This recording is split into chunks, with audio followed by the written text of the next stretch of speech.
Hi, Govanen.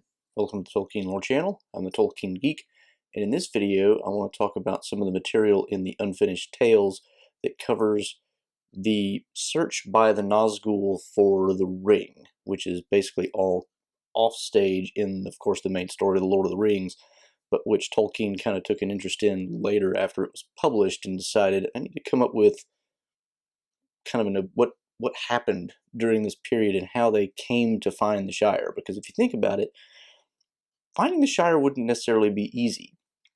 All Sauron had to go on was what Gollum could tell him, and that's not much. Gollum only really knew that Bilbo Baggins, that's the name he had, came from the Shire, which of course the Shire was founded, you know, a long time ago, and Gollum never came there, so he wouldn't have known where it was.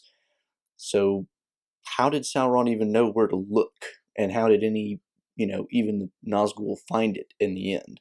So these texts in the Unfinished Tales kind of help answer that question.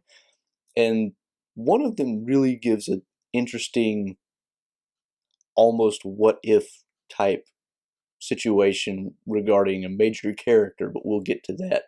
But there's two major texts here, so we'll start with the first one and then see how the second one kind of changes that up.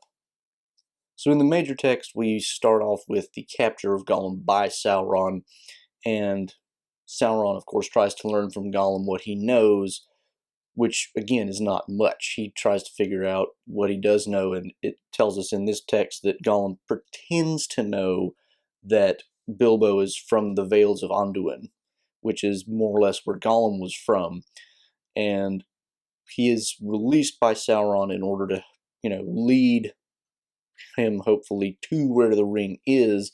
But of course, Gollum is captured by Aragorn when Gollum is, trying to find his way back to the Misty Mountains or search for the ring himself.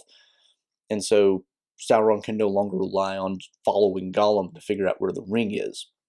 So at length he decides, I don't really have a whole lot of choices. This is kind of a precarious situation. I'm going to have to use the Nazgûl, which he doesn't really want to use because they're not very good at secrecy, because everywhere they go, everybody gets terrified.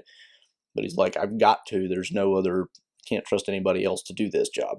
So he sends the Nazgûl and to kind of cover what's going on, because he doesn't want any of the wise to know that he's up to something. He simultaneously attacks Gondor at the bridge of Osgiliath, and he also attacks Thranduil in Mirkwood, which of course is where Gollum is being kept, to try to, cover up the fact that he's sending the Nazgûl out, but also to hopefully free Gollum, which, as we know from the Lord of the Rings in the Council of Elrond, this actually ends up succeeding.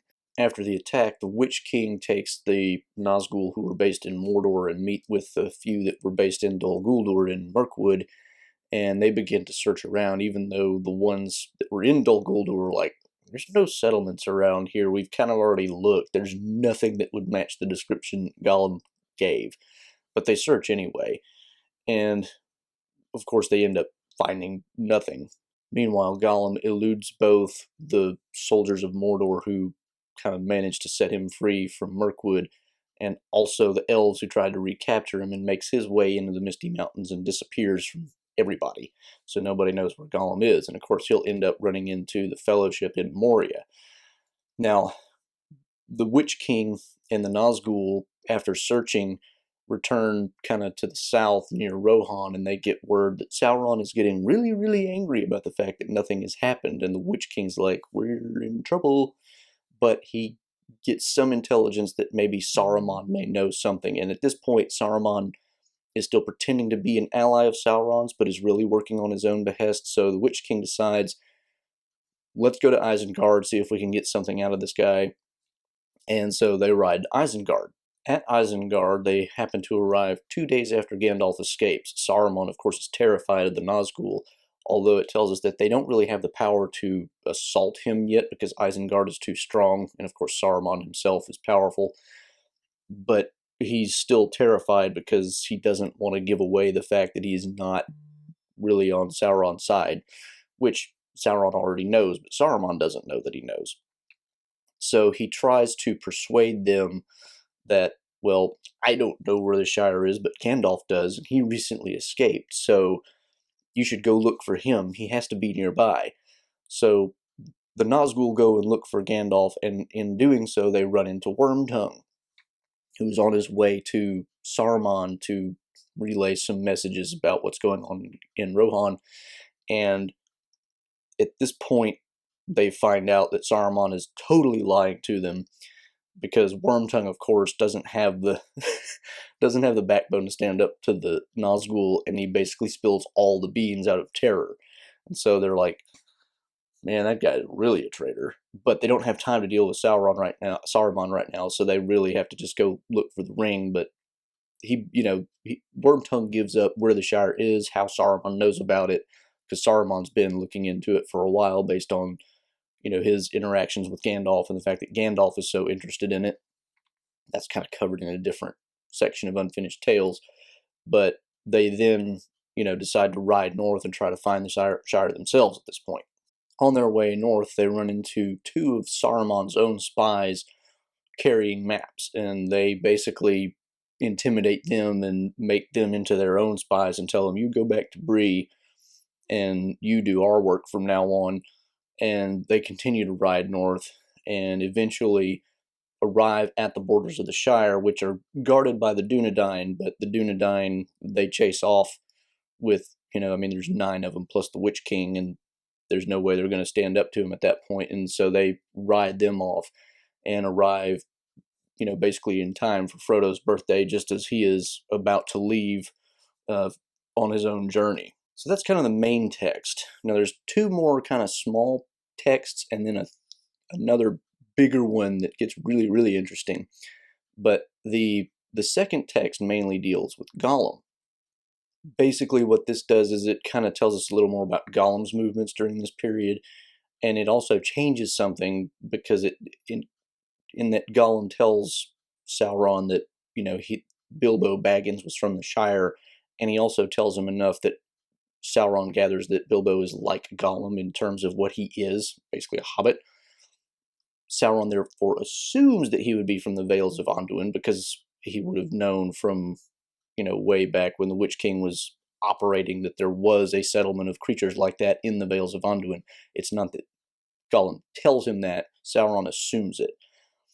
At any rate, after Gollum escapes from Mirkwood much later on, basically he won't go into Lothlorien because he hates elves and all that stuff, makes his way to Moria, and it tells us a little more detail about that because Gollum basically is on the brink of starvation when the Fellowship finally opens the western gate of Moria. Basically, Gollum wandered his way all the way to the west gate, but has no way of getting food, and so he's practically starving when the Fellowship finally opens the door, so Gollum kind of got saved by the Fellowship. But that's pretty much all we get out of this text about Gollum. The other minor text is a bit more detailed and gives us a little bit more on Aragorn and the Nazgûl.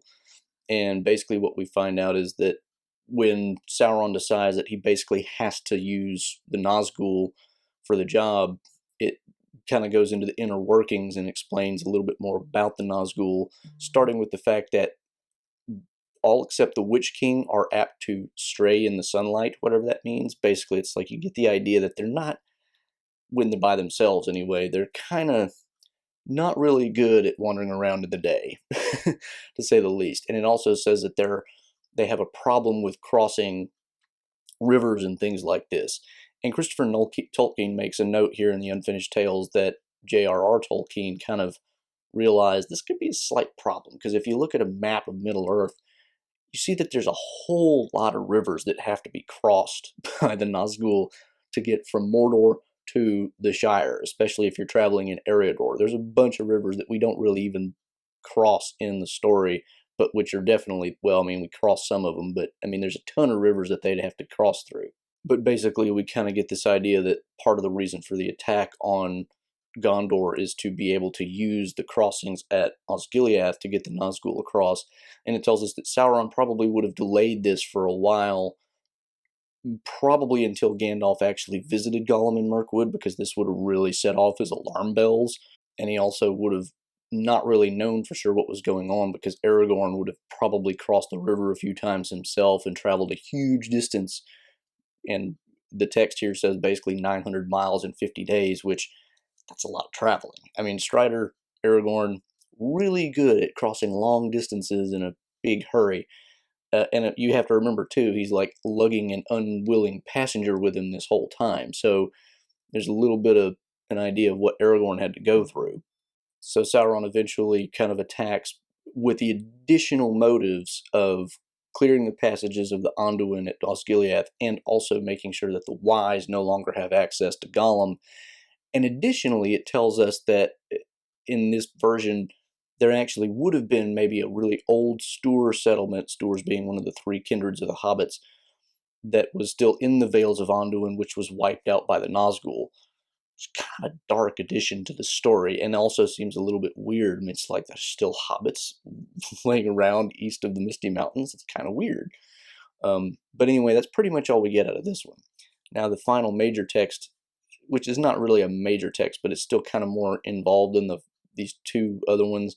This is where things get really interesting. So here, the major changes start after the Nazgûl come to Isengard. And here they actually come to Isengard while Gandalf is still a prisoner. And this is where things get really cool, because Saruman, when the Nazgûl arrive, realizes, I'm making a big mistake. Serving Mordor is really probably not a good idea. And so he decides in his mind, okay, I'm going to put the Nazgûl off, and then I'm going to go apologize to Gandalf, get him back on my side, we'll chase off the Nazgûl, and I'll be a good boy from now on. So he goes and he tells the Nazgûl something to kind of get them off of his back, and says, I have Gandalf here, I'll see if I can get the information you want out of him. Of course, he already knows the information they want, but he's trying to cover himself up. But when he actually goes back to find Gandalf, he has literally just been picked up by Gwaihir, the eagle, and left. And so now Saruman is stuck with having to deal with the Nazgûl without any help from Gandalf. And this kind of like reverses his attitude of a moment before, and now he's like, man, I really hate that Gandalf. And so now he's like stuck being a bad guy. But it's really tantalizing, this idea of Saruman almost turning back and repenting, but for the fact that Gandalf happened to be rescued at just this precise moment. But anyway, so he ends up going back to the Nazgûl with what knowledge he already has, and basically tells them that, well, here's what I got out of Gandalf. Again, lying. And so now the Nazgûl have an idea where to find the Shire. So in this version, Grima Wormtongue is actually not found and captured by the Nazgûl, but they do run into a spy from Dunland who is basically sent by Saruman to keep an eye on things and make sure there's no notable persons wandering around and doing things, because somehow Saruman is actually aware of Boromir's dream and the reasons why he might be headed north to Rivendell. And so that's what this spy is out there doing. The Nazgûl do catch him and get the information out of him, and so they realize that they now have to go to the Shire and Hobbiton in particular. And he also realizes that Bree may be an important, stopping point. So he sends the spy there, and he ends up being the squint-eyed southerner that is in the whole Bree scene, who ends up talking to Bill Ferny and is kind of a suspicious character in the whole Prancing Pony scene. Meanwhile, the Witch King himself sends most of the Nazgûl, or at least some of the Nazgûl, up to the Shire, but himself goes to the Barrow Downs and raises the Barrow Wights and gets them a little more active. And so we get a little bit of a backstory on why they're doing their thing when Frodo and company go through. So that's pretty much this text. So as a bonus, there's a little bit of extra material here that's not really part of the Hunt for the Ring, but this is kind of the backstory of why Saruman knows where the Shire is in the first place that I mentioned earlier.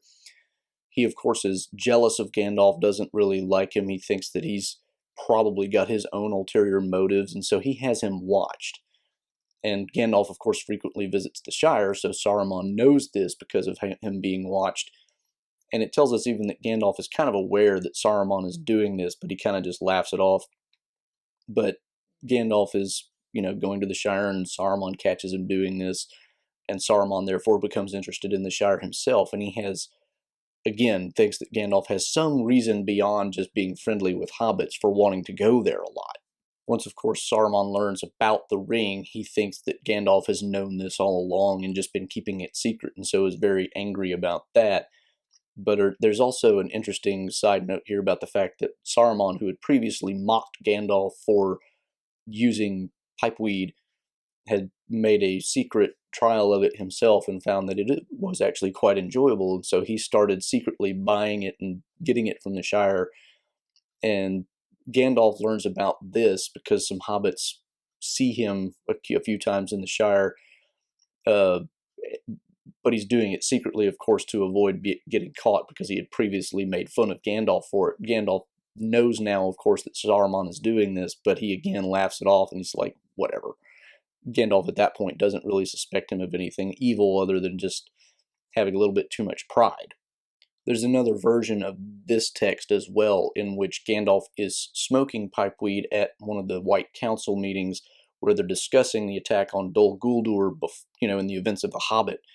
And Saruman here kind of makes fun of him and whatnot, but more significantly, at one point, Gandalf blows out some smoke rings and then makes a motion like he's grasping at the rings, which then, of course, puff away. And Saruman wonders, does he know that I'm going after the ring myself or something like that? Gandalf doesn't really know that at this stage. He's kind of sending a different message. But it's really interesting backstory that kind of complicates the whole idea that he thinks Saruman is really an ally. And there's even yet another version of this scene where it is clear that Gandalf does suspect him of maybe trying to become like a ring lord himself, and is showing that the rings will elude his grasp, but of course still has no idea that they're connected to hobbits, or he would never have done that in the first place to draw Saruman's attention to the connection. So there's just a lot of really interesting stuff going on here that, like I said, really complicates the idea of Gandalf trusting Saruman and the Fellowship of the Ring, so that gets interesting. But that's pretty much the hunt for the ring and the connected sources. Shh, Abby, just a minute more. So I hope you enjoyed that video. Hope that gave you some really interesting ways of thinking about the things that are going on in the background that we don't see in The Lord of the Rings. If you did like that video, then please do give it a thumbs up and share it around with anybody else who might be interested. If you want to follow me at Twitter at JRRTLore, you can get some occasional Tolkien-related trivia questions. You can, of course, subscribe to the channel here. You can support the channel here, and you can find two of my previous videos here. Until the next time, I'm the Tolkien Geek, signing out for the Tolkien Lore channel. Namaste.